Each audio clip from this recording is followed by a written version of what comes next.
మనువాతో దశ దిశ ఫిరై యహతో సుమిరన్ నాహి. ఇది కబీర్ గారు రాసినటువంటి చాలా చక్కటి దోహే. ఇది మీ అందరికీ కూడా జీవితంలో చాలా అవసరమైందనమాట. మాలాతో కర్మే ఫిరై, చేతిలో జపమాల తిరుగుతూ ఉంటుంది. మాలాతో కర్మే ఫిరై, జీప్ ఫిరై ముహుమాహి, నాలుగేమో రామ్ రామ్ రామ్ రామ్ అంటుంది, చేతిలో జపమాల తిరుగుతుంది.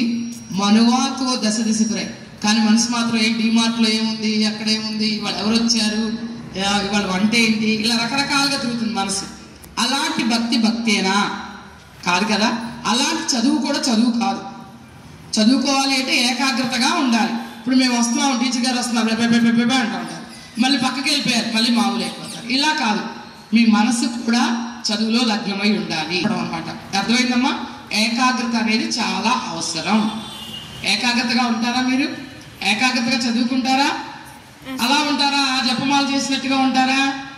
ఉండకూడదు. ఎలాగైతే ఏదైతే నిజమైన భక్తి, చేతిలో మాల తిప్పుతూ రామ్ రామ్ అంటూ మనసు కూడా, రామ్ అంటే ఇక్కడ భగవంతుడు, ఏ భగవంతుడైనా కానివ్వండి, ఆ భగవంతుడి మీద నిమగ్నమై ఉండాలి.